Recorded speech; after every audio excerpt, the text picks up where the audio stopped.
the fire wielders! Child's play. We'll make short work of them.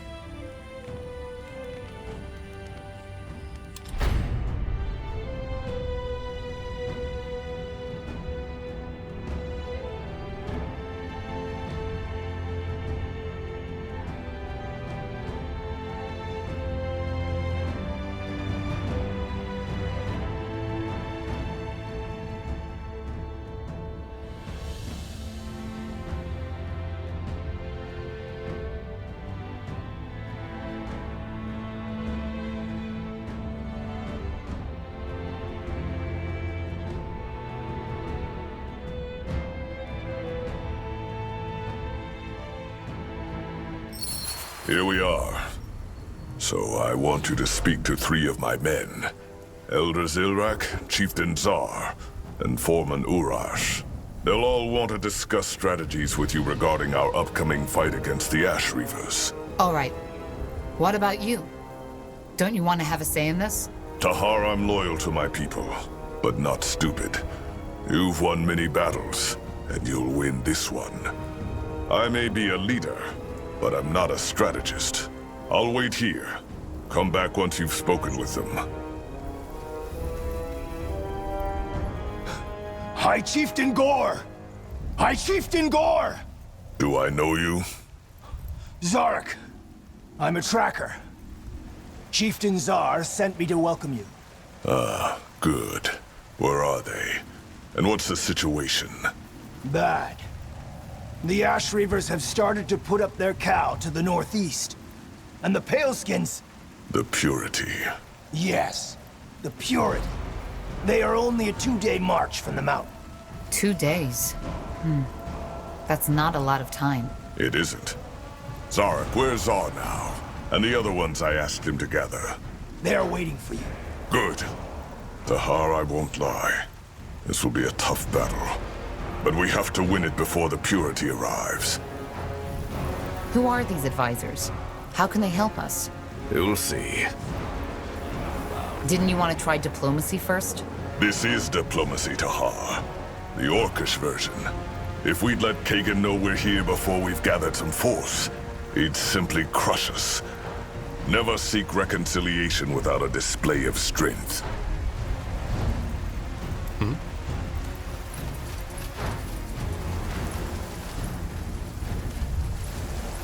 Now would you look at that? Yes? Tahar, High Chieftain Gore told me you'd come. Are you okay? This is Stunner. Yes, just a tick of mine. Ah. Gore said you wanted to discuss something with me. Regarding our battle with the Ash Reavers. Yes, it's simple. What resources do you want us to harvest while we set up this cow?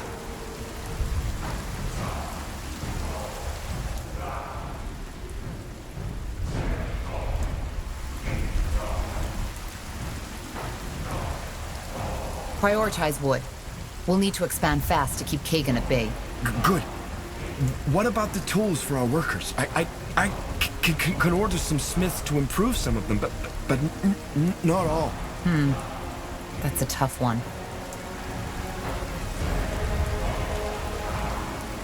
Get our hunters some better bows. The more food we have at hand, the faster we can expand. Understood. Have you spoken with the other advisors already? If not, you should do it now. Stay safe, Tahar. May your blood never boil. Really? I understand.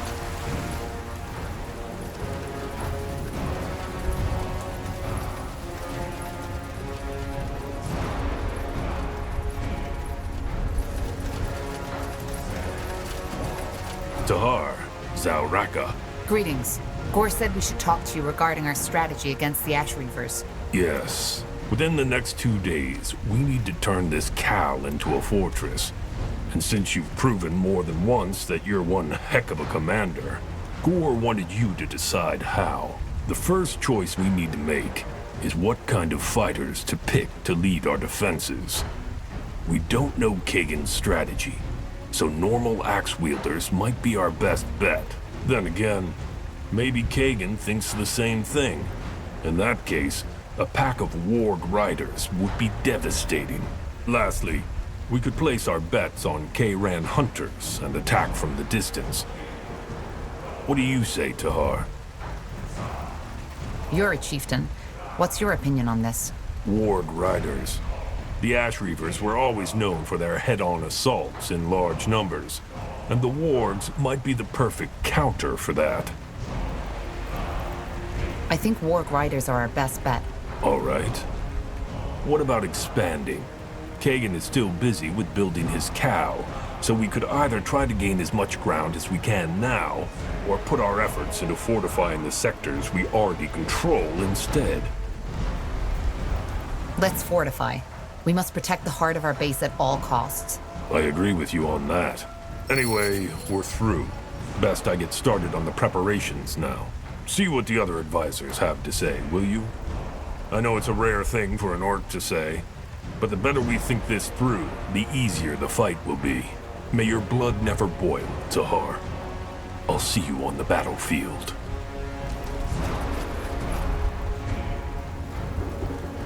Will do.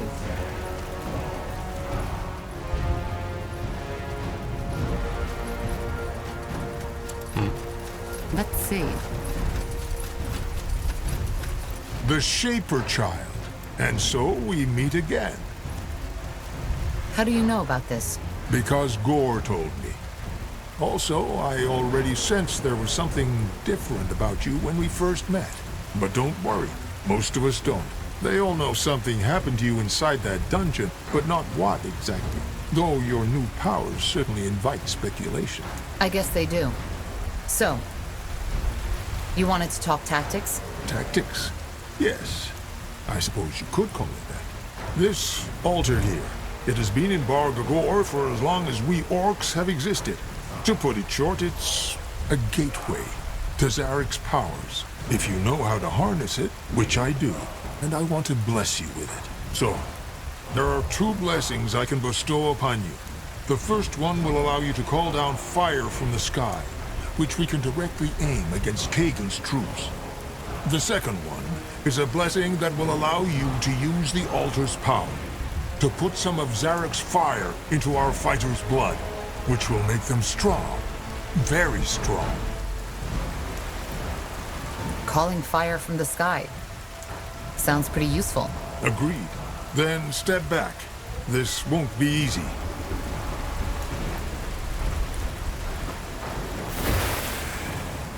It's done. You will be able to call upon the power by touching the altar. Just promise me this. Whatever you choose to use it for, do it with respect. I will, Elder Zilrak.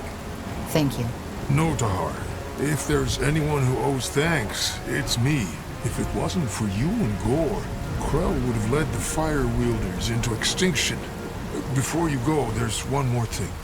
Did you ever hear of Black Ash? Yeah, it's what you orcs use for your special tricks, isn't it? Just like we humans use Arya. Correct. Our elite fighters, our shamans, they couldn't do what they do without the Ash. We'll need it in our fight against Kagan. So, be on the lookout. Where does this black ash come from? They are leftovers. When the renegade gods fought the Guardians, there was, as you can imagine, a lot of destruction. The black ash is what remained of the trees Zarek's fires burned down. All right, I'll see what I can do. Good. If you've talked to Urash and Zar, you should go see Gore now. He will want to have a word with you. Until then, Tahar, may your blood never boil.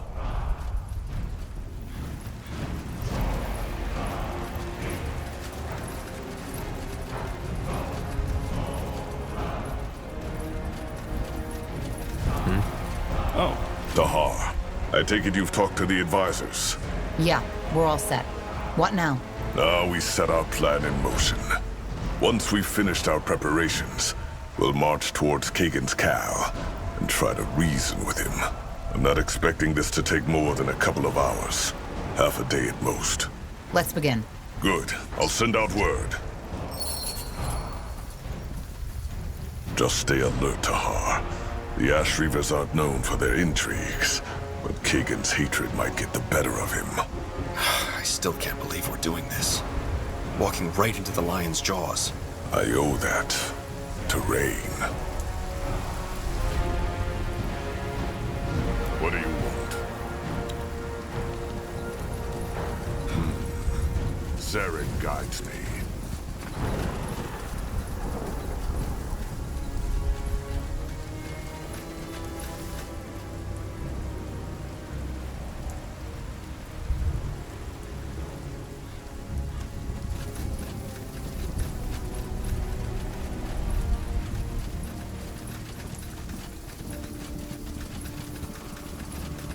You actually came. I'm impressed, Gore. I thought a coward like you would have let his pale-skinned friends do the hard part by themselves. Interesting. So what do you want? Have you come to surrender? Nice idea with the wargs, I have to say. Of course, just what I expected. You're as predictable as the sunset, Gore. I'm not going to surrender, and you know that. Of course I do. Just as much as you know that I wouldn't let you, even if you wanted to. Then... I didn't kill her, Kagan. I didn't. Quiet. She did it. She gave her life for me, damn it. I told her not to do it. I told her that I didn't want to be a shaman if it meant killing my own sister. But she just wouldn't listen. Kagan, do you have any idea how hard it is to go on living as if nothing happened? Trying to forget this nightmare every goddamn day? Liar! You fucking pathetic lying piece of shit! Zarek's fangs, I should fucking kill you right where you stand! Giving her life for a weakling like you? Why, Gore? Why? Why would she ever have done that? I don't know. I just don't know.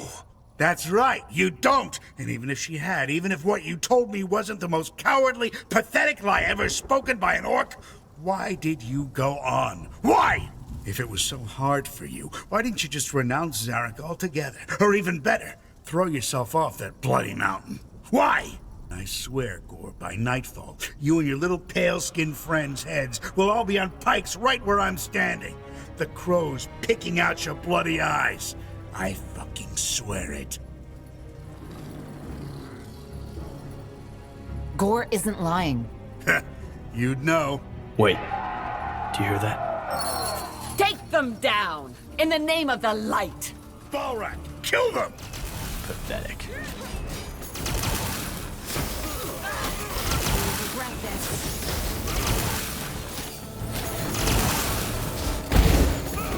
How do you like that?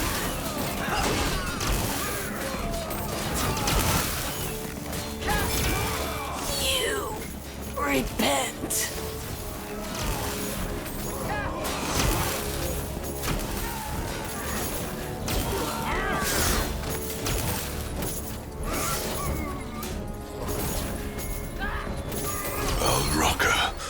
This is bad.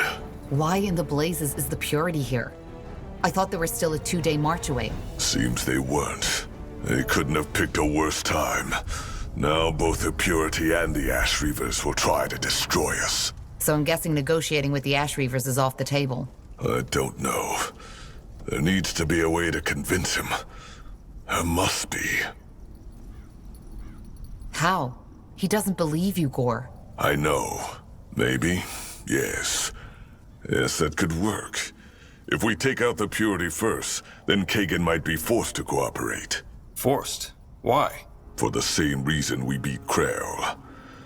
Orcs, the Ash Reavers more than any other tribe, respect strength. If we show them how we crush the enemy before Kagan does, they might lay down their arms as a sign of respect. And then? Kagan still won't forgive you. Maybe not, but I have to try. Lay down their arms as a sign of respect? Sorry, Gore, but that plan sounds shaky at best. Kagan wants us dead, and his warriors know it. Yes, Tahar. I know for heck's sake. But this is the only option we have. Though you're the commander, if you think there's no other way than to kill Kagan, fine. We'll do it your way. But whatever we do, we need to do it now. I'll think on it. Zalraka. Tahar, you have a moment? What is it? I think I have an idea. It may sound crazy, but it could help us immeasurably. You remember that demon from Aeonir's Blade? The Zarek Nar?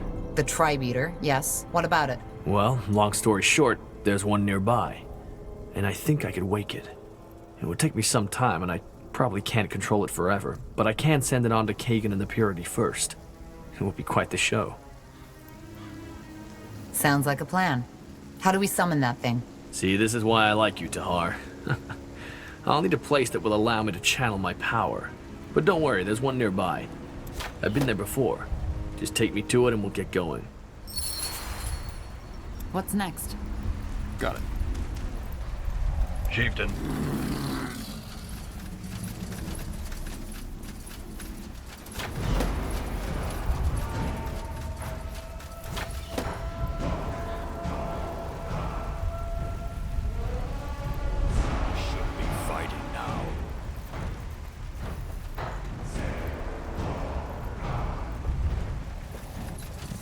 Fine. Alright, this is it. Just make sure I'm protected while I'm invoking the ritual, alright? I will. Good. Now step back. This'll be fun. Here we go. Damn, Tahar, look at that thing! Isn't it glorious? That's one way to call it. Yes. Sure.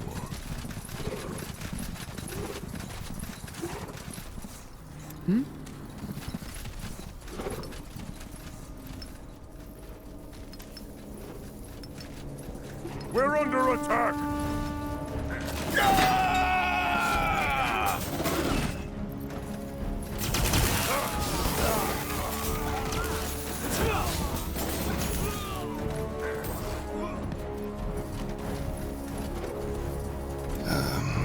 Yes. So, you're the infamous Tahar. Huh. Not what I expected. Who are you? Zugan, Zalraka Tahar. We're fire wielders too, but we were out on an expedition for the past moon. Seems that we got back just in time. Expedition? Doesn't matter. Well, good timing. You should join the fight. I can't wait. Yes?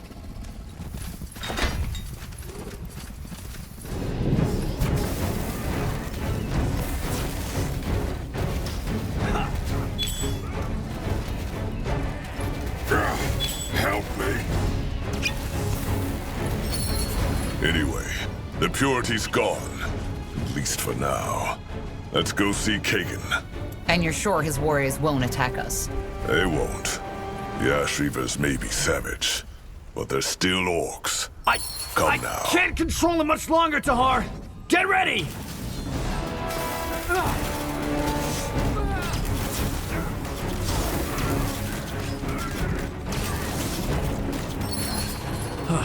There it goes.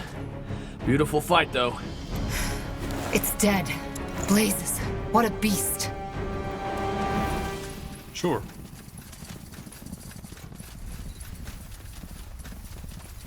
Are you High Chieftain Gor's pale skin?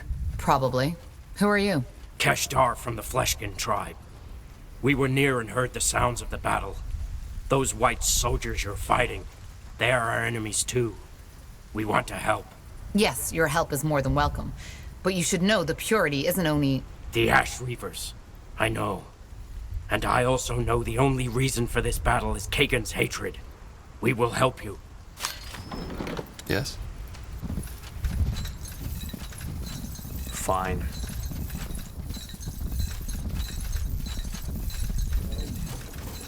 The coward returns. Yes, you killed the Pale Skins, so doesn't change a thing, Gore. Your horde won't like that. Oh, really? You have any idea what I did to be here, Gore? They may respect you now, yes, but they won't dare to refuse an order. I said it before, and I'll say it again. I'll have your goddamn head on a pike. Now get back to your cow. We'll settle this on the battlefield. No. There's been enough orc blood shed. This ends here and now. You want to challenge me? Here, in my own camp? My men will slaughter you like a fucking pig. I'll do it for them. Gore, what are you doing? Put that knife away, now! No. Remember when you asked me how I could just go on, Kagan? I can't. But I did it, because it was what she would have wanted. But it seems that the only way I can make you believe me is by doing what I wanted to do all along the way. End it. Once and for all. I'm sorry, Tahar. Killing yourself won't bring her back to life. You know that, right? It's not about that. I hope it. Stop! Are you deaf? I said stop! I believe you, damn it! I believe you! But that doesn't mean I forgive you. I never want to see your face again, Gore. You hear me? Never. You won't. I need to go now. Away from here. Away from this fucking wasteland. Do what you want to my tribe. I don't care anymore. Strength, wisdom, it's all bullshit. Zarek doesn't care about us. None of the Guardians do. And now they're gone. The White Robe's got at least that much right. Zalraka, Gore. May you find your peace. Barak, You'll follow the Fire Wielders now. careful, Gore. We respect you, but that doesn't... You have 3 options. Number 1, fight us here and die. Number 2, stay on your own and get overrun by the Purity. Because believe me, they will be back, and we won't be there to save you. Or number 3, join forces with us, and become part of the biggest horde this land has seen for centuries. The choice is yours. I can't make that decision alone. Go back to your Cal, Gore of the Fire Wielders. We will inform you of our decision. Do you think they'll join us? Yeah, they will. Good. Then let's get back to our Cal and wait for their decision. Fine. If you insist. Fire Wielders and Ash Reavers, the battle is over. Not only did Gore show strength by destroying the White Robed, he also showed wisdom by convincing your chieftain, Kagan of the Ash Reavers, to end this battle before more of our kin died. He made you an offer, and you accepted. For now, we will follow the pale-skinned named Tahar in his fight against the white-robed heretics who renounce Zarek and the Guardians, and who want to bring an end to our people. Afterwards, our army will roam the mountains of Bargagor like no other tribe ever did before. Stronger than the Fleshkins, stronger than the Moonskinned, stronger than the Mudfangs. A people united in strength and wisdom alike. The Ash Reavers and the Fire Wielders united. I never thought I'd live to see the day. You don't sound too happy. Oh, I am. I just feel strange. All this, I never imagined I'd one day be a leader. I only did what was necessary. And now here I am. You deserve it. Yeah, maybe. Well, let's head back to Mullendeer. We can talk there if you want to. What do you want? Tahar, what is it? I'll be off. So, back on your feet again, aren't you? Good, because there's plenty of work ahead of us. Do you think you can handle it? Leading the troops, I mean? Yeah, I can. Good. At least all that explains why your aura has always felt so strange. You're not human. At least not entirely. I guess I'm not. Makes you more interesting, though. Either way, we'll find a way to get your mother back. What that fucking bastard did will not go unpunished. Trust me on that. So I guess that means you're staying. Yeah, you guessed right. At least for now. You're not the only one with an interest in seeing the purity of light have their fucking stakes shoved up their own asses. Now we should probably get back to planning. There's plenty of things we need to do if we want to get Greyfell back from that fanatic. Right. I'll see you around then. You will. Huh? Never mind. I'll be going. Hey.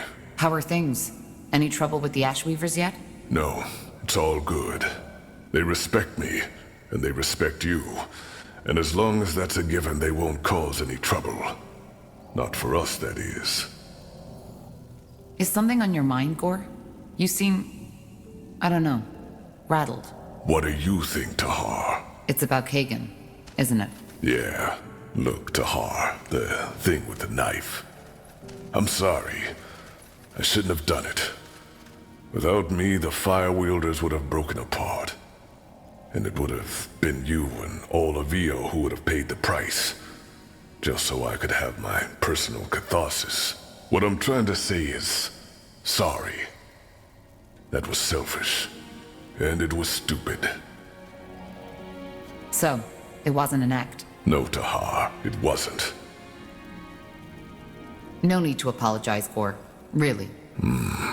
Anyway, for what it's worth, I'm glad we didn't have to kill him. I feel relieved. At least a little. Anything else you need? I'll take a look. I'll be off. Corporal? Need anything? Goodbye. Fine. Fine.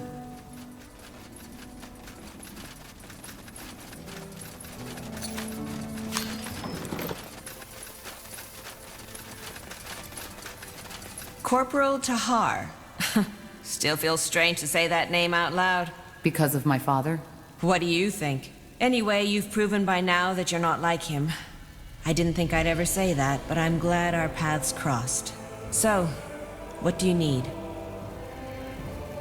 Can you tell me more about the Iron Falcons? Depends. Why did you choose to become a Falcon? Choose? You certainly don't know anything about royalty, Tahar. There was never much choice, especially not for me and my brother. To be honest, I always dreamed of becoming the Lady Marshal at the Queen's side. But that role was reserved for Angar. Thus, my parents sent me to the Falcons. Because of my talent and my blood, it had always been clear that one day I'd lead them. If I didn't fall in battle before that could happen. And I didn't. So now, the Arendirs lead the two most powerful forces in Nortander, just as our parents planned. Makes sense. What's it like to be an Iron Falcon? Harsh. Meaning? No family, no pleasures. Just the vigil and hard training under the desert sun, day after day. It's necessary because any distraction could make us drop our guard, which would mean the end of the world as we know it. You have my respect. Thank you. Let's discuss something else. How are you settling in? Good. I'm worried about the tomb, of course, but I can see that my brother is right. The Purity is as big a threat as the File Darg. Let us just pray that your soldiers know what they're doing. What's your relationship with Angar? I don't see how that's relevant. Sorry. If anything, I'm more worried about Myra. Seeing her like that, it's disquieting, to say the least. You want to know something funny? As a child, I always scolded her for her naivety. I told her she had to toughen up and that a woman of royal blood shouldn't behave like the miller's daughter, playing witch and drawing pretty pictures. Of course, she never listened. And now, all of a sudden, that naivety, that optimism, that blind faith in the world is gone. And I miss it. When this is over, we'll find a cure. We need to. I'll be off. I'll be leaving now. All right. Yes, Corporal? How can I help? Uh-huh.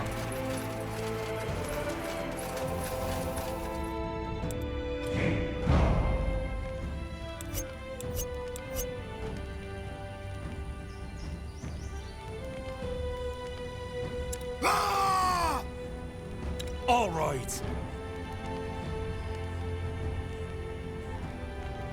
I will do as I must.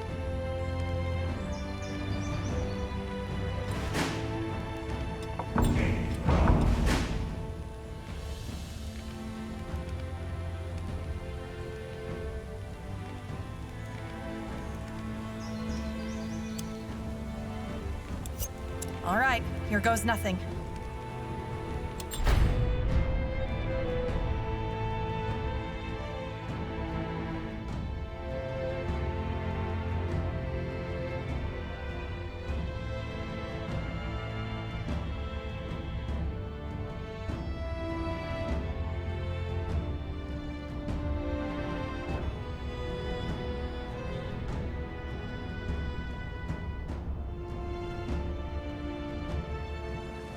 Tahar, good, you're here. I did as we discussed. The outpost is all set up, and our men are ready to go into battle. Understood. What about the Purity? How much resistance do we face? A lot. I don't know how Lacane did it, but they've turned this old ruin into their stronghold. I'd bet my right hand that this Archfire magic has something to do with it. Anyway, there are two ways we can do this. Either we strike now, or fortify our position first. All that matters is that we capture the castle to lure out the Utran army from behind the wall. You decide. Well, let's move to the camp. I want to get an overview of the situation first. Will do.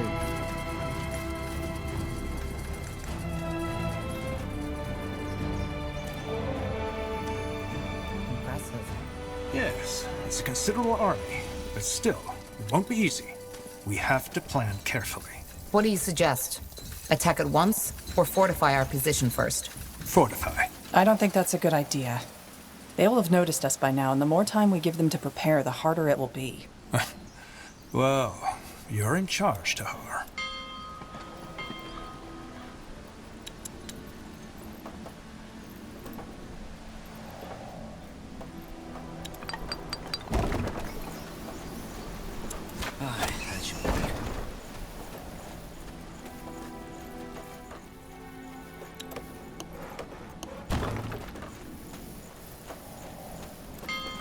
Our provisions are running low. We need more food.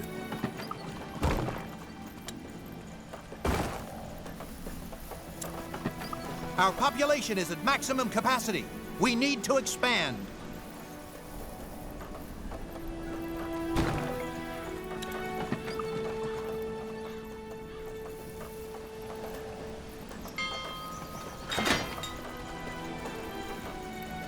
So, what's the plan?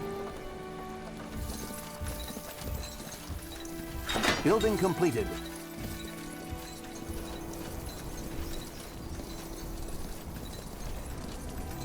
That way? I'll handle it.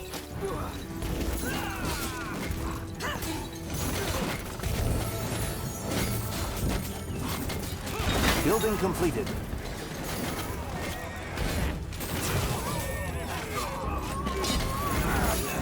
Building completed. Madness. Myra. I just can't believe he's turned her into this thing. You know, out of all of us Arendir children, she was always the most, I don't know, peaceful one. She always wanted harmony. Whenever me and my sister fought, she was the one who made us see reason. Anyway, let's not talk about it.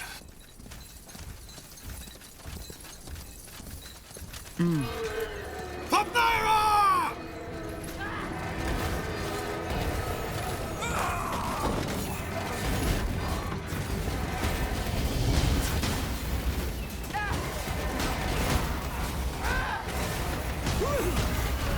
It's over already.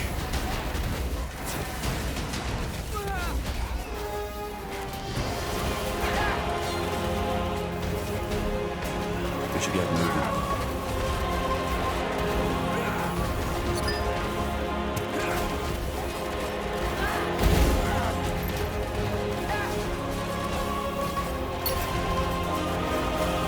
Help!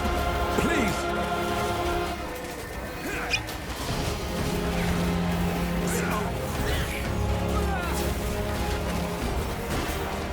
Help! Please!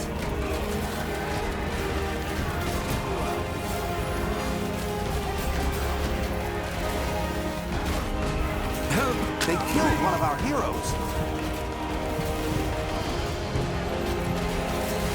No, don't die on me, will you? We need you.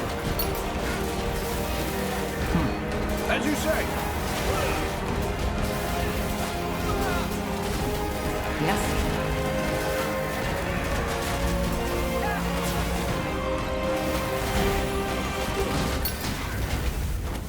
Yes? Commander. For the Queen!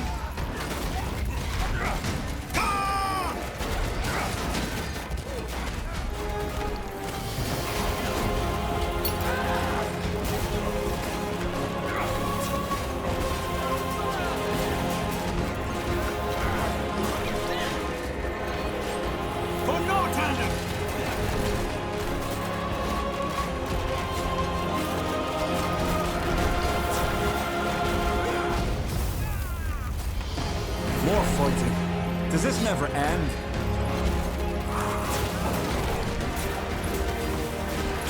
Fine. Damn it! I need healing.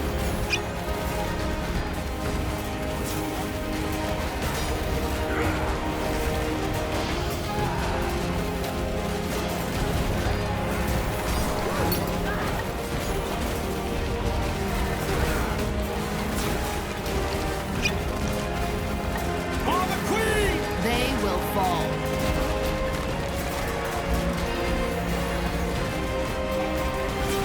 Here we go.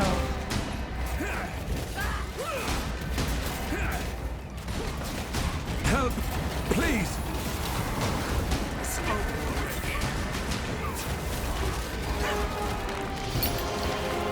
I'll handle it. Help, please.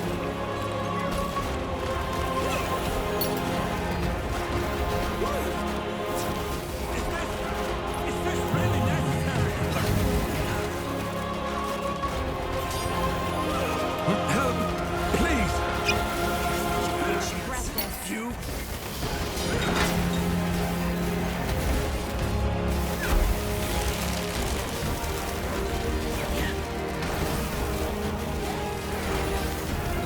Fair enough. Let's do this. Help, Damn it! please. I need healing. Commander, we've finished researching the new technology. Please. Wait, what? I'll keep you shielded. They killed one of our heroes.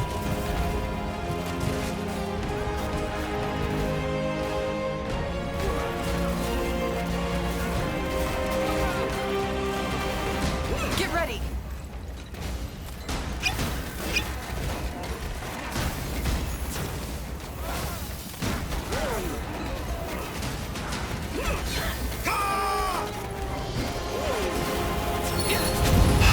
Good work, Tahar.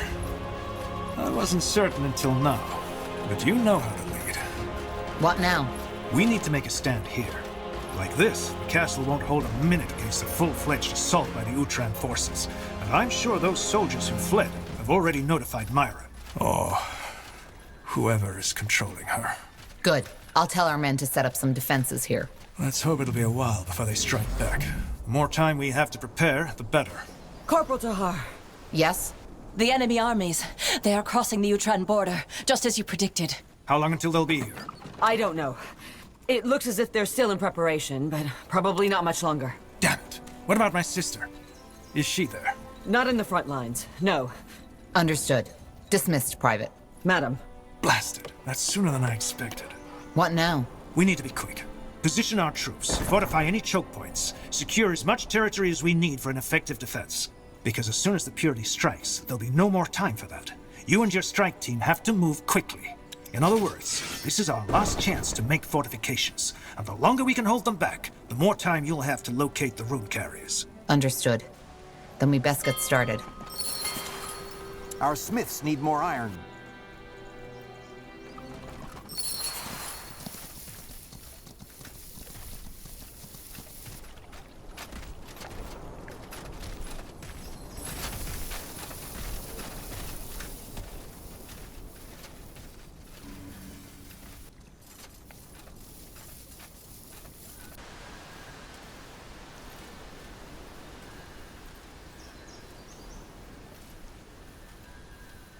And it begins. Time to reveal the full plan, I guess. How are we supposed to get behind their lines? You're gonna meet with an inside man. Hervius. A spy? Yes. He's been sounding out the Purity since your escape from Greykeep. One of Sentenza's former men. Before we set out here, I've ordered him to infiltrate the Utran army. He will wait for you near the border wall in the east. Understood. Remind me, what exactly do we do once we find the rune carriers? We take it away from him. Once we physically own it, we can order Lady Moira to stop the attack and join Angar in the castle. And then we immediately take that thing to the Nexus and destroy it to break the spell completely. Correct? Correct. How will you recognize me? Is there a, I don't know, code word? I hate to shatter your master spy fantasies, but your face is well known by now, Tahar. He knows whom to expect. How sure are you of his loyalty? After what happened between Sentenza and me, he might be... No. I know Hervius personally, and he's one of the most capable and loyal spies the Royal Army has to offer. Fair enough. Anything else? Yes. Be quick. Avoid unnecessary combat. Now go to her. And good luck. Likewise. Uh-huh.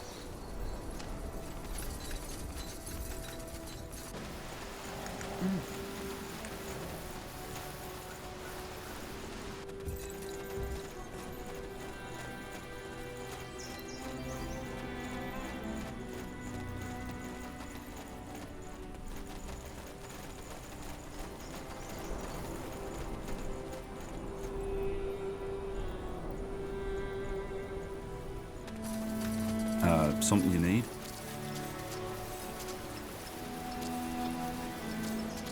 Got it.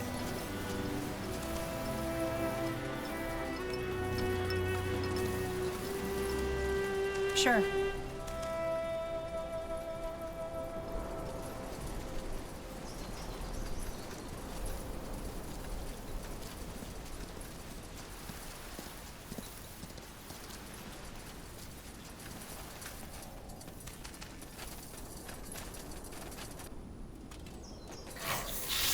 Whatever's An abomination. necessary. Kill it.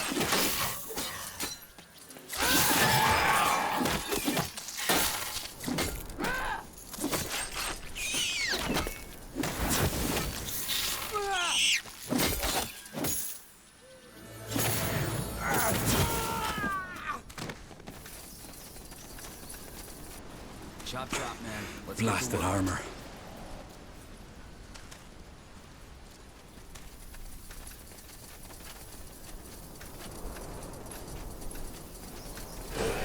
Danger up ahead! Careful.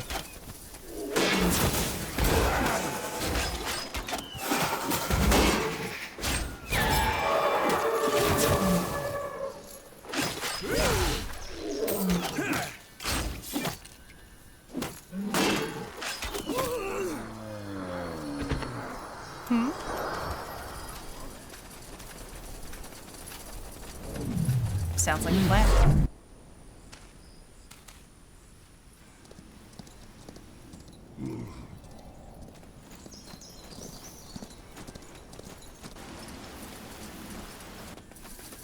That's the way.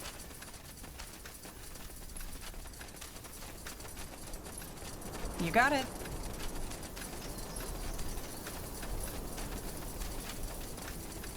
This way, right? Yes. Pervious, isn't it? Aye, and you are Taha.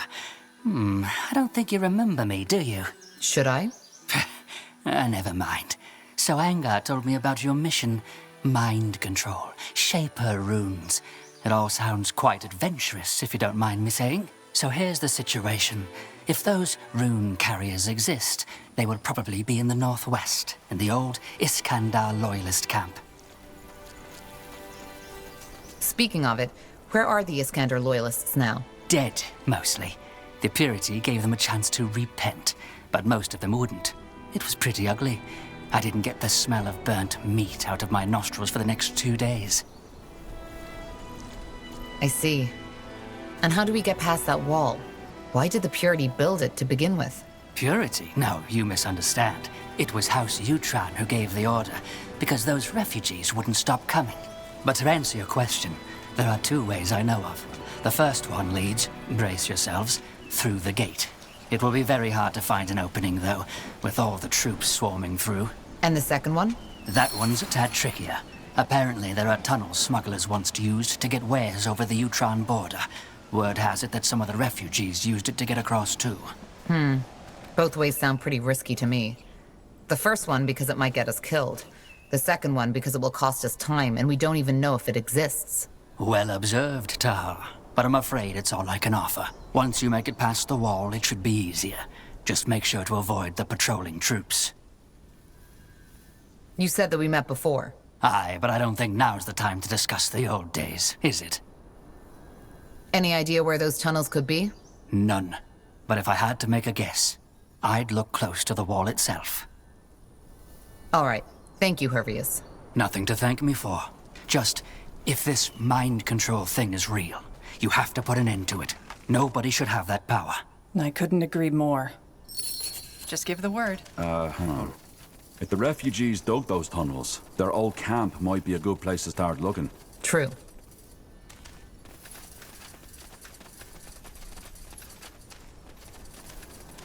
Understood.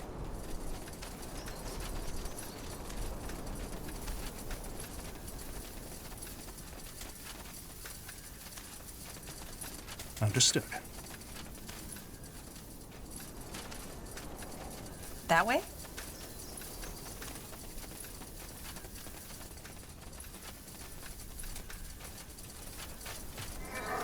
Good thinking. Sure. All right.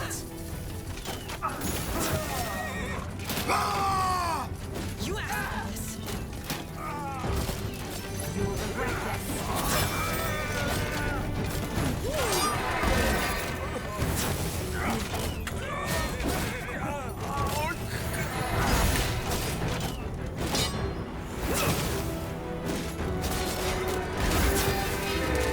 I'll handle it.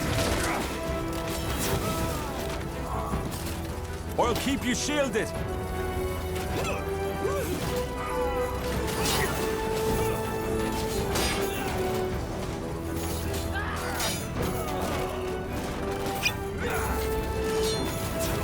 Yes.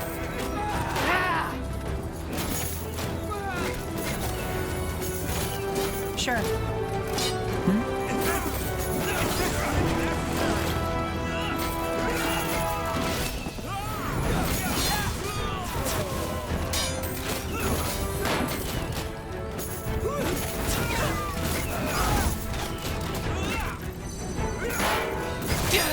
I need help over here.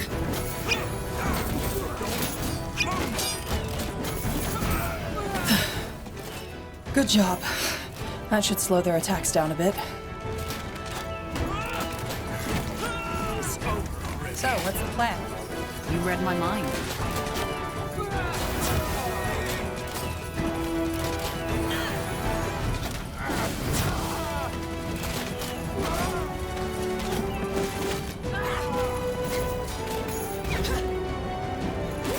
All right, here goes nothing.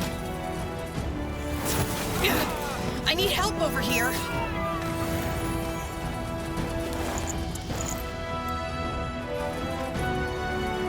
Places. No way through here.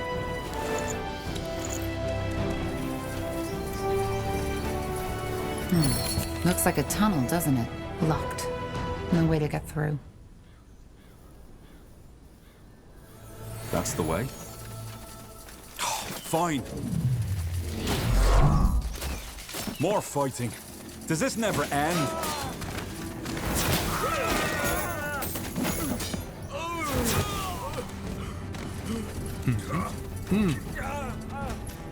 Fair enough. Let's do this. Our allies are under attack. Here we go. It's over. Is this really necessary? Good job. That should slow their attacks down a bit.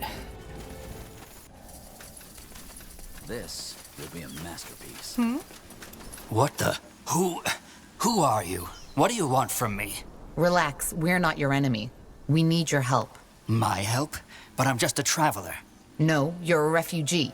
So tell me, do you know anything of old smuggling tunnels that could help us get past the Utran wall? And if I do? Then it would be greatly appreciated if you told us. I get that, but I mean, what do I get in return? How much? No, you misunderstood. I don't want your gold. What I want is my things back, simple as that. I was in the bushes taking a leak when the Utrons showed up in the camp, and I had to make a run for it. And now you want us to get them back for you? That would be great, yes. I can't go out there by myself, not without a weapon, and even then... It's all right. We'll do it. I'm not sure we have the time for this, Tahar, but fine, it's your call. Thank you, and please don't worry. I'm not trying to trick you. Uh-huh. This will be a masterpiece.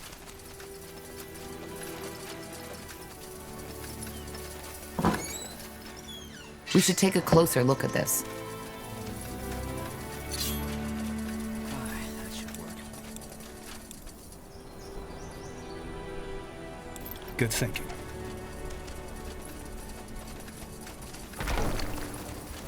All right, here goes nothing. Our allies are under attack. Right.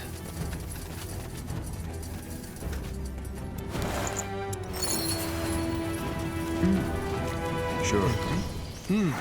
Our allies are under attack. Take a second.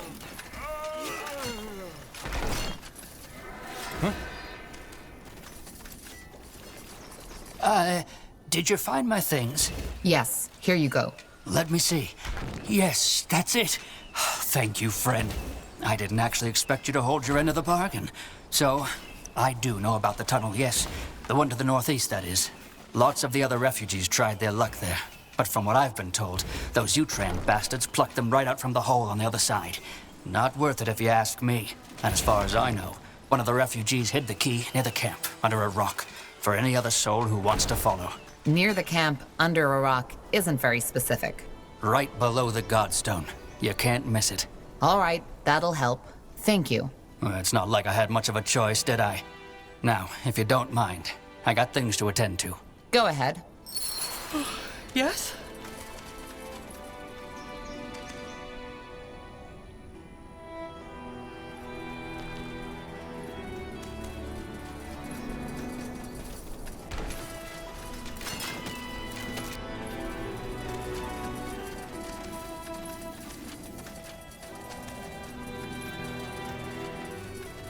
Now would you look at that? Will do. All right, here we go.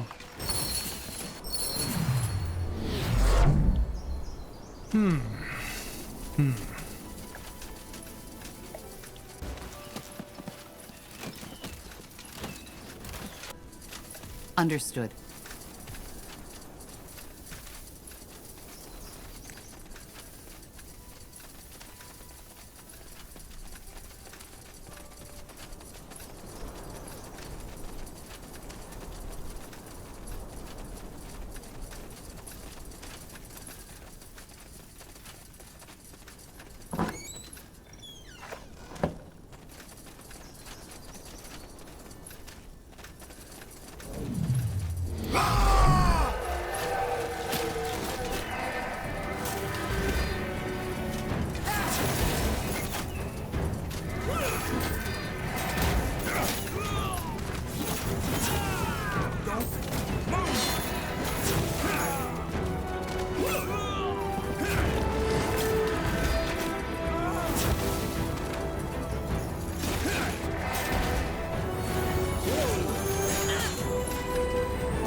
Sounds like a plan.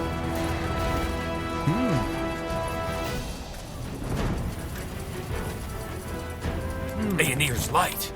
Intruders. Myra, run! Myra, run. That's her. That's Lady Myra. And 2 Lightbringers. What about your rune, Tahar? Didn't Iskrim say it would react if another rune carrier is nearby? Yeah, and I think it does. Let's go take them out. Yes. This way, right? All right.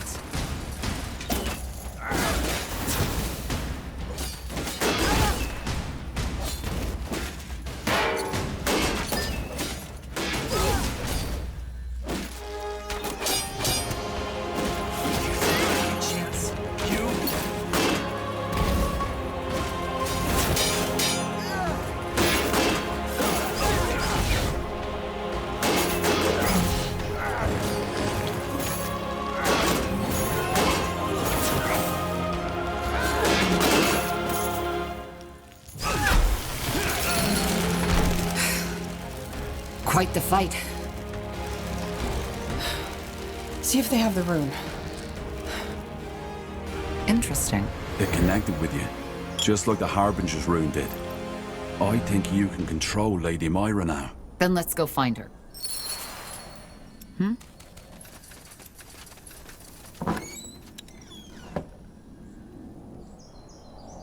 Our allies are under attack.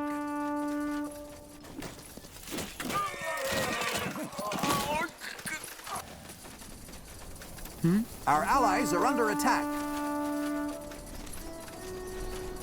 I'll take a look.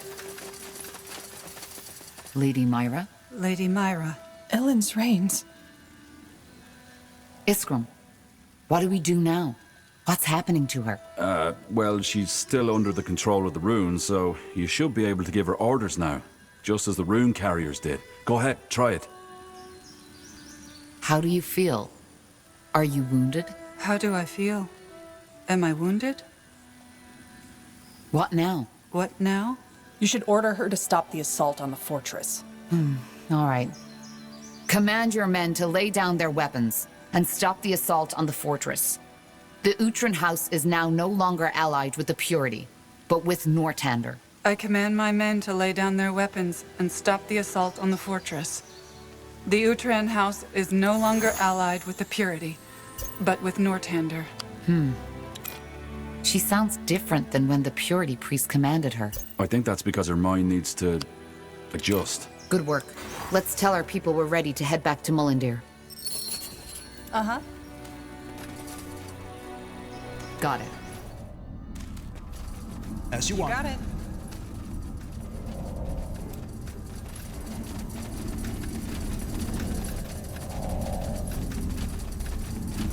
Here we are. Now destroy that bloody rune. Shouldn't we at least study it first? I mean, we don't know what... Are you deaf? Destroy it! All right. I'll take care of it now. But I need privacy. Are you trying to trick me, dwarf? I swear, if you... Fine, come then. Come and keep shouting at me all you like, because that's the best way to ensure I'll make a mistake and have that rune cause your sister's brain to explode. All right. You'll get your privacy. I'll go find a bed for Myra in the meantime. She needs water and food. All right, here we are. Iskram, what's the matter? I won't do it. What? You heard me. I will not destroy the rune.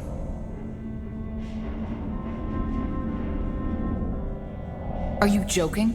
This thing is what's controlling Lady Myra. Yes, it is, but there's something I haven't told you. Something I only found out a week ago. Yes? The Shapers. I finally understand their secret. Why they persisted for so long.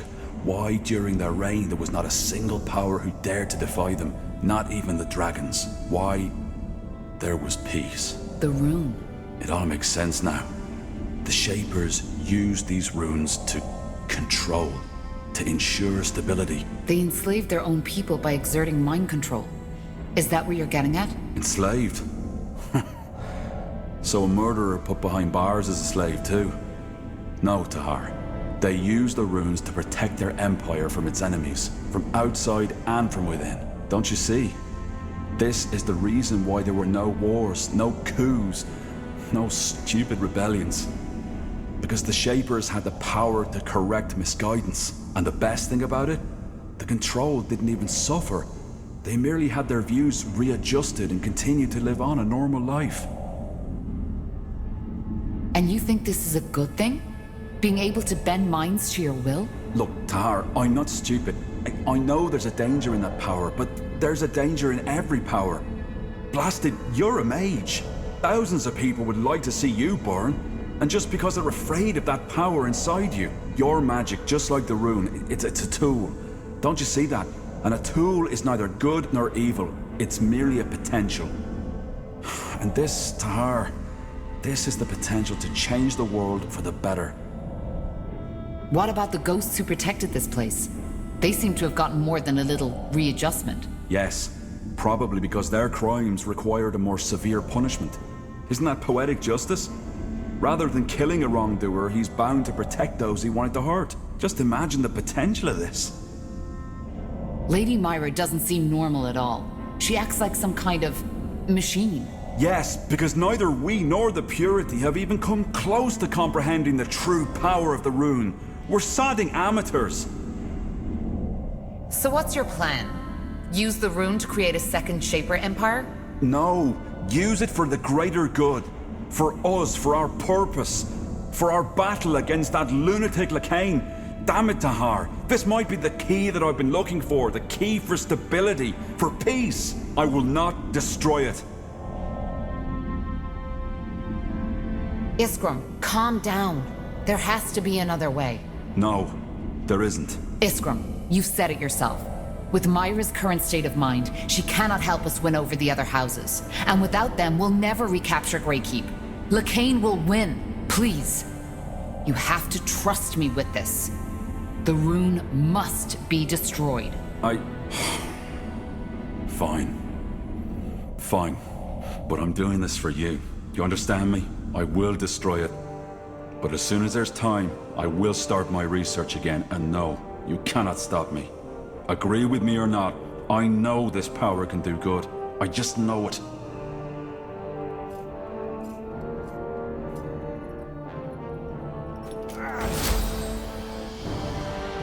It's done. Go see after Lady Myra, Tahar. I need time.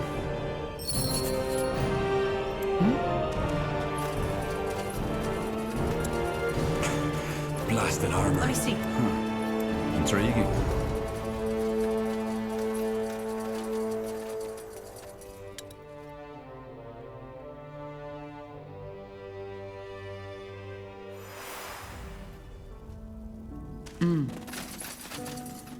Yeah, do you need something? Goodbye. Understood. All right, why not?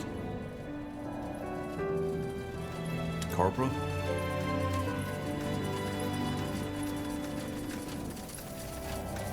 I don't understand. What do you mean? Cold? I don't know, Angar. I just feel different.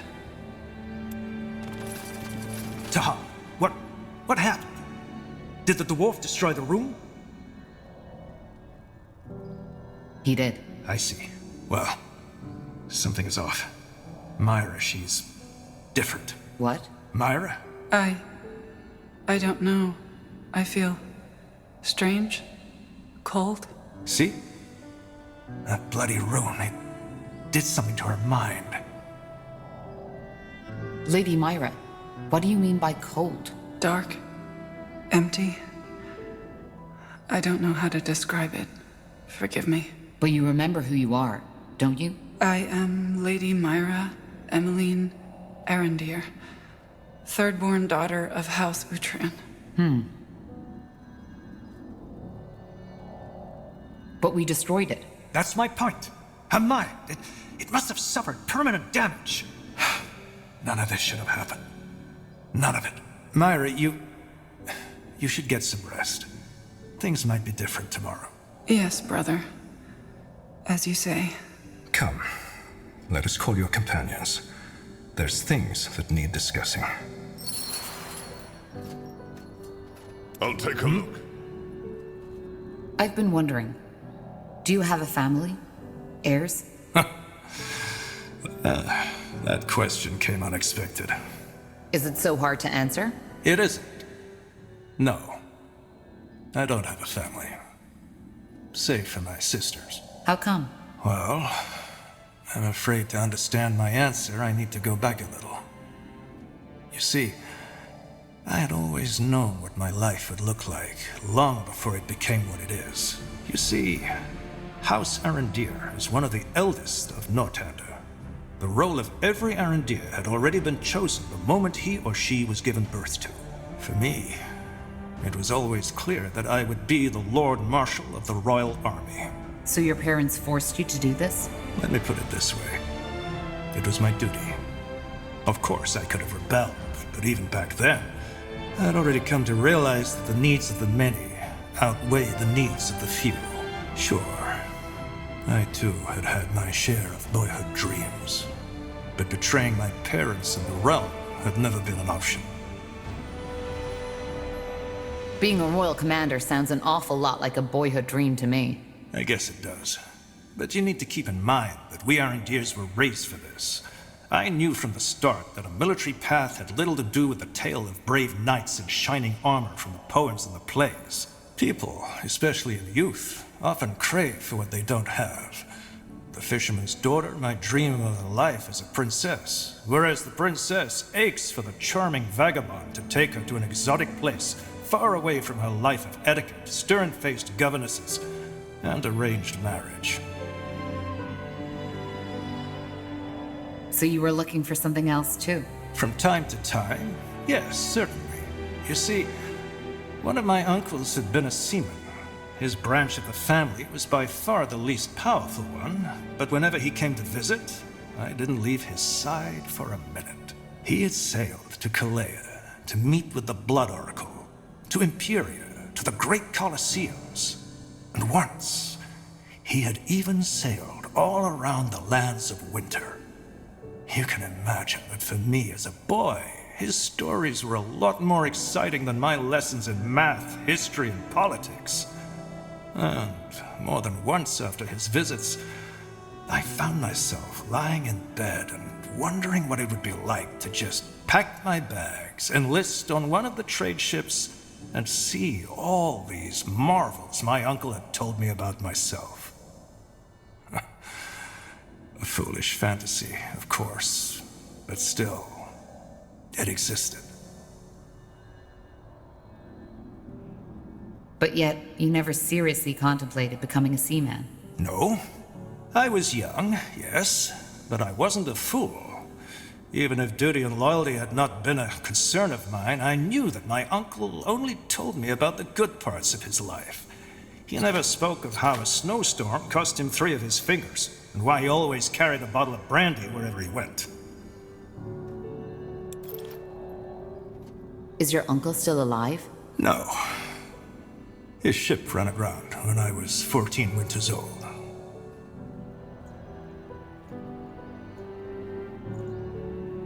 You should have given it a try. We only get one shot at life. Well, thank you for your advice. Either way, we digress.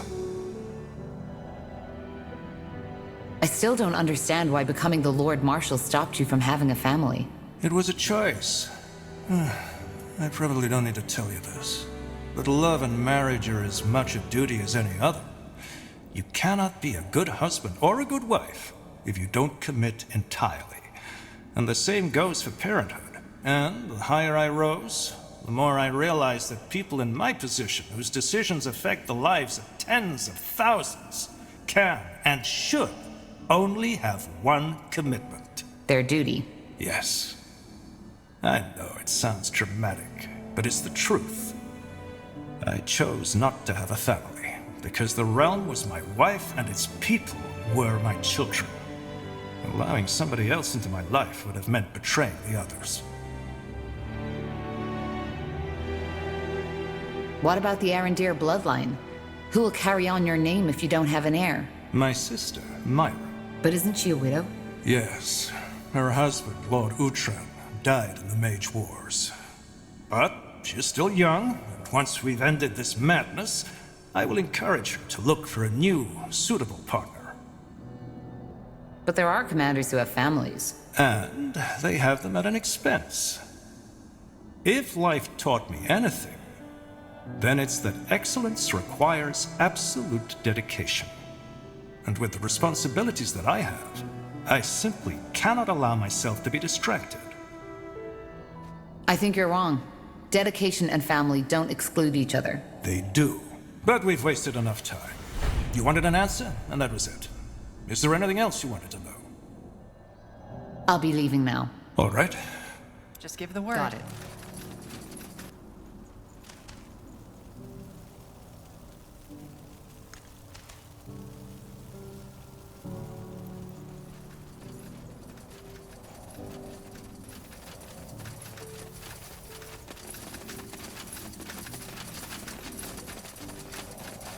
Tahar, what is it? I'll be off. That way? This way, right?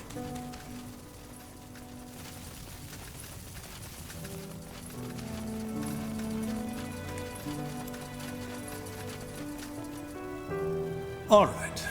Now that my sister is safe and we have the Utran army beside us, we need to discuss our course of action.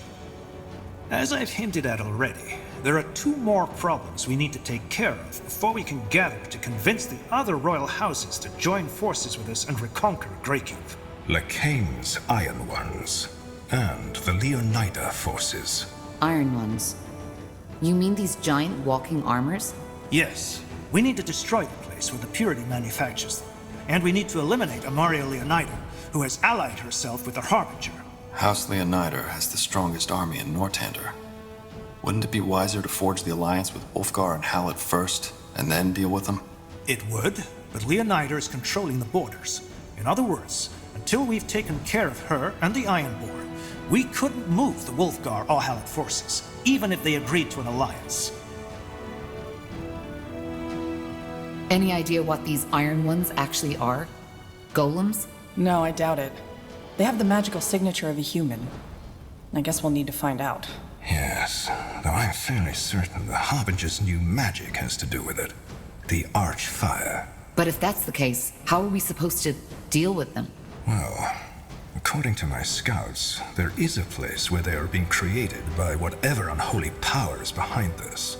And it seems that this smeltery, if you want to call it that, is in the Windwall foothills. So we travel to Windwall and burn down that factory. Is that the plan? Yes. It's a simple task, but it won't be easy. We can be sure that the Purity is doing all in their power to protect it. Amaria Leonida allied herself with the Harbinger? Why?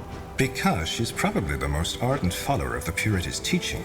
She was the first truly influential Nortandian to repent when Lakane's new religion was founded, and also the first to declare her unconditional loyalty after Lakane showed his true face and took over Greyfell.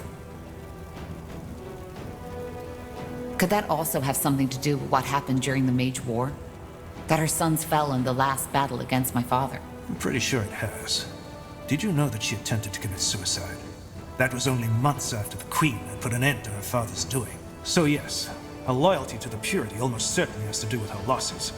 She also despises you, as is Samo Taha's child, from the bottom of her heart. That's not good. How do you plan to neutralize her? We can't just move our army into Leonider territory. That would be suicide. Well, that's where we got lucky. Amaria Leonida has taken up position in the Eye. In the marshlands? Why? My guess is as good as yours, but I suppose it has to do with your father's laboratory. I doubt Lakane is done with it. So Amaria is leading the army herself? How? I didn't know she knew about warfare. Well, word has it that the Harbinger has, how should I say, granted Amaria a gift as a token of gratitude for her loyalty. Magical powers, in other words. Maybe even a part of this Archfire energy.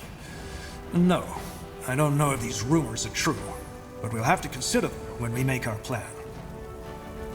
Well, seems like this will be quite the battle. Indeed. Which is why we need a good strategy. Fair enough. Then let us start making preparations. Good. I'll be here if you need me.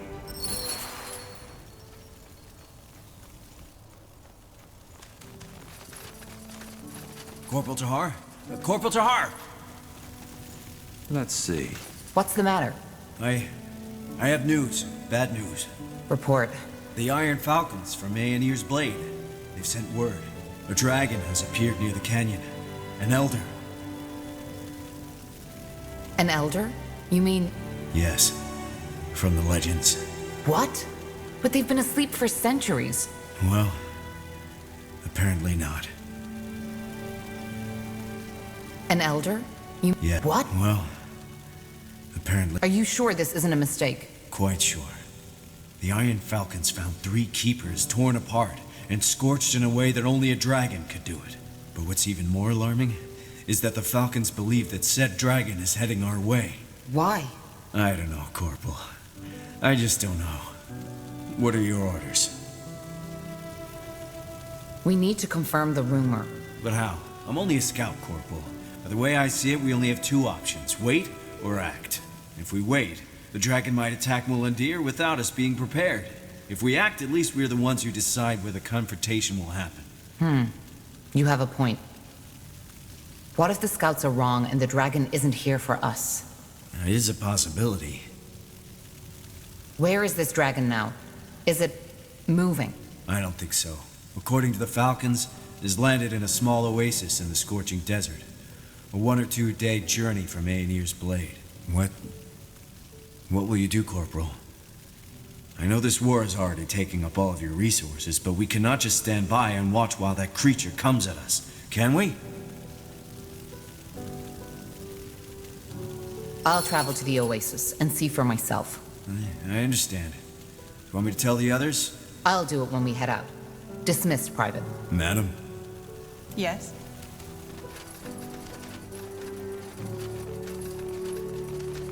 I'll take a look. Huh? I'm still wondering what made you leave Kalea and travel the world to study demonology. You're not letting this one go, are you? Alright, if your life depends on it, I'll tell you. To make it short, I grew up in the slums of Kalea. A shithole if ever there was one. Just imagine an entire quarter made up of half-ruined shacks with the smell of shit and piss everywhere, and way too many people. Then add the tropical heat to it, and you've got the place I grew up in. My father had left right after I was born. My mother is what you call a day laborer, though the days when she wasn't laboring outweighed the ones when she did. Whatever job there was, she took it. Even if it was cleaning the shit out of Kalayan canals. She worked hard, but it just wasn't enough. We lived in a windowless room, and I shared a bed with my mother for the first 14 years of my life. Long story short, after a while, my mother simply couldn't cover the expenses anymore. The rent for our room went up, and jobs became less and less, since the mage wars in Northander also affected the trade in Kalea. So my mother looked for someone to help her out, and found one.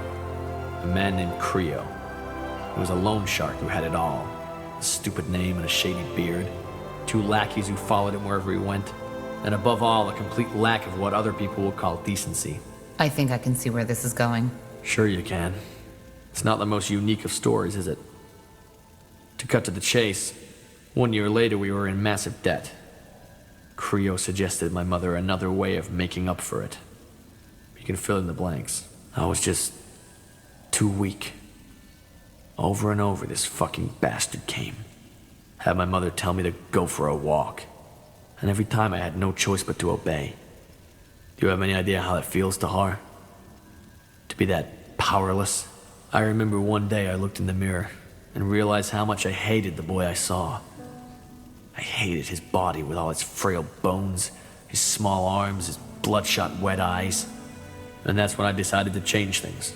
So the next time he came, I fought back. How did that go? What do you think? He beat me up. And it was the same next time and the time after that. At first he found it funny. But after the 4th time he threatened to kill me. The only thing that stopped him from doing it is because my mother begged him to. And I had only made it worse. On my 14th name day I left home and joined up with the Kalayan Sand Prowlers. My mother begged me not to go. But I just couldn't. Standing there and watching this fucking bastard walk into our room again and again whenever he felt like it, I just couldn't. Dying would have been better than staying. The way I figured it was that if I earned enough money to pay Mother's debts, Creo would leave her alone. Once I was strong enough, I'd come back. Wait for him to show up again. And then, well, you can imagine the rest. I think I can. So who were these Sand Prowlers? A group of mercenaries. They took me in and trained me. And even though they were skeptical at first, they quickly realized that my determination made up for what my body was lacking. When I was 16 and I discovered my magic, one of their leaders made me his apprentice. The arcane universities are a shithole made up of boy-loving old geezers who care more about how you wear your hair than about your magic. I'll tell you the real thing. And that she did. What about your plan to pay your mother's debts? Did that work out? Well, I thought so at first, but we'll get there. What was it like to work with the Sand Prowlers? Well, if you were hoping for stories of sex, adventure, and intrigue, I have to disappoint you. Most of it was nasty stuff. Fighting in wars which you knew were wrong. beating up people who were practically helpless. But then again, the Chilean Guard was no better than that. It was a case of pick your poison. Was that Sand Prowler mage also who introduced you to demonology? What? No, she was a mediocre mage at best. The most powerful thing she could do was lighting someone's hair on fire. Though of course she didn't see it that way. After 1 year, I was already stronger than her, and I started my own studies. So did you ever return to your mother? Of course, on my 18th name day. I had wanted to return earlier, but a contract had me kept overseas for a lot longer than I had expected. Sorry. It's strange to talk about it. What happened? My mother. She was gone. Her room had been cleared out, and the neighbors told me she passed away unexpectedly just 3 weeks before I arrived. Her heart just stopped beating. I'm sorry. Why? It was a natural death. She was old when she gave birth to me, and the life on the Chilean streets isn't forgiving. In other words, it was bound to happen. I went into the room and looked for our stash. A small casket under the floorboards. I found it, opened it, and saw all the money I'd sent her over the years. So... She never used it to pay Creo as I instructed her.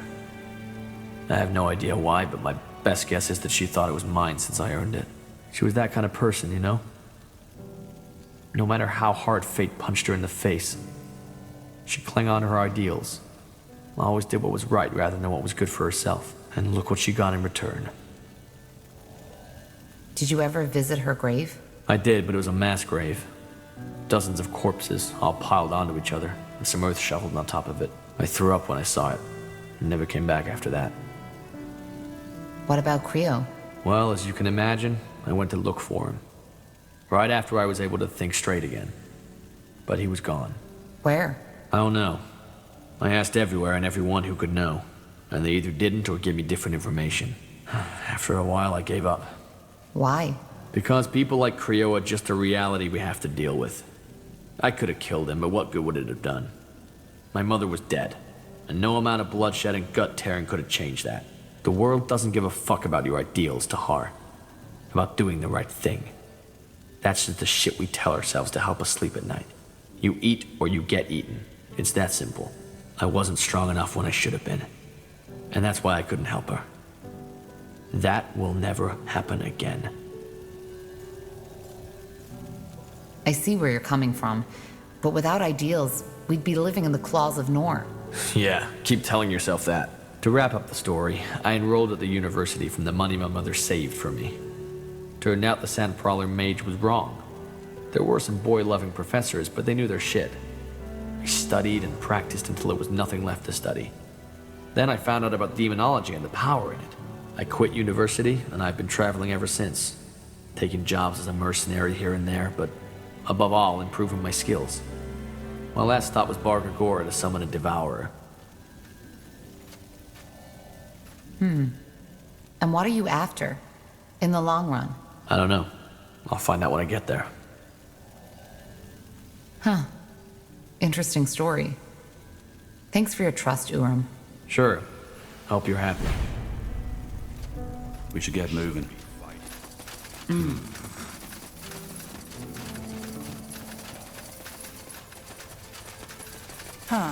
Interesting. Yes, Corporal? How can I help? Would you be willing to tell me more about your friend? You seem to be quite adamant about this, aren't you? Fine, if you insist. What do you want to know? What was she like? That's a difficult question to answer. Compared to me, I would describe her as more cheerful, more talkative. She enjoyed the company of other people far more than I did. Of course, that conviviality was mostly a charade. Her interest in other people was genuine, but it was mainly because she wanted to study them. It was almost as if, until the very end, she believed that she could somehow overcome her nature. Of course, it didn't work. Was she an assassin as well? She was, yes. How close were you and her exactly? That's hard to say. We had sex in all those 5 years. She never left my side. So some people might have considered us lovers, but I'm not sure we ever felt that way towards each other. You see, I don't feel emotions the same way other people do.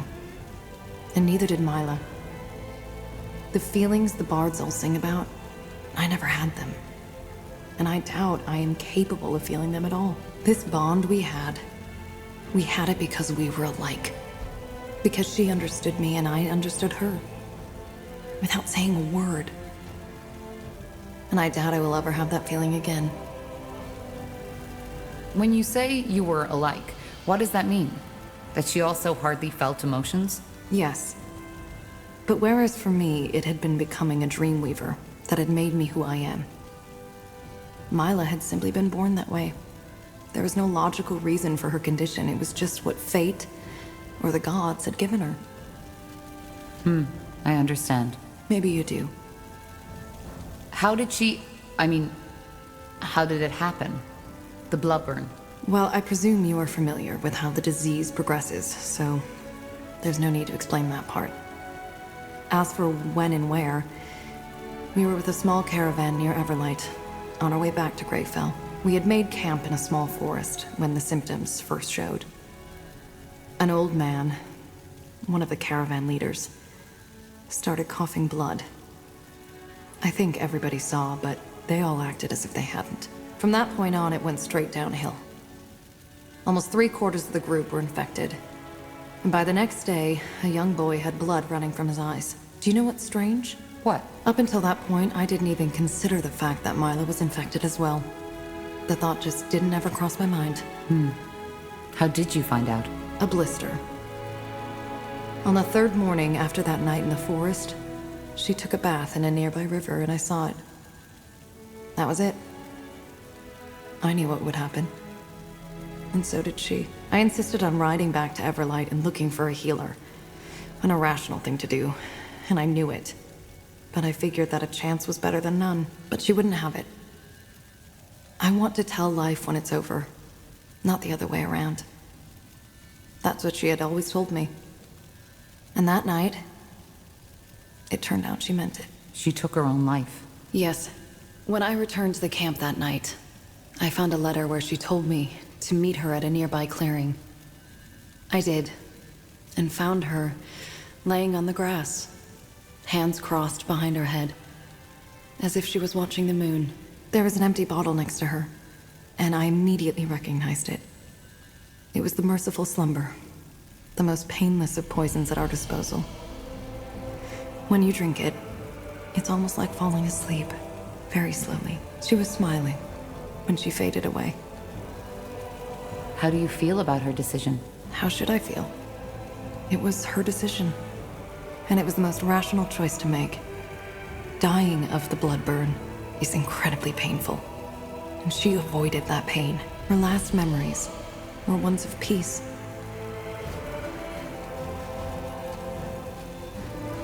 For what it's worth, I'm sorry for your loss. Thank you. Anyway, is there anything else you wanted to ask? Yes?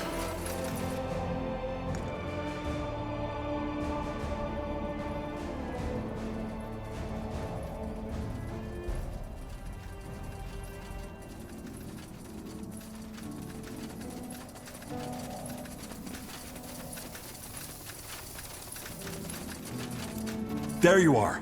Tahar, I found something incredible. What is it? Remember how I asked you for permission to examine your mother's body? Undergas and I did that yesterday. I hope you know that wasn't an easy decision for me. Yeah, Tahar, I know. And believe me, we were respectful. Save for that strange stasis, her body's still unscathed. So, were you able to learn anything? We did, and this is what I'm so excited about. That jewel in the front part of her cranium. At first, we thought it was simply an ornament to mark her as a member of the priest caste, but it's more than that. It has magical properties. But it is still an ornament, isn't it? She wasn't born with it. No, she wasn't. As I said, the different castes had different ornaments worked into their bodies, and while the ornaments of the lower castes were probably just adornments, those of the higher castes were actually magical. What kind of magical properties? It's somewhat similar to the Harbinger's rune. It's essentially a magical talisman that made them smarter and stronger. Long story short, despite her spirit being gone, the ornament still seems to be active. I think we could remove it. And what for? As I said, the jewel is magical. If you wear it, say, as a talisman, it could increase your magical powers significantly. It could really help us in our fight against Lacane. Isn't that dangerous? I'm close to certain it isn't. The ornaments are really just jewelry, like a ring, only woven into the flesh. I think we can remove it without causing your mother's body any harm. But then again, there's no way of knowing for sure.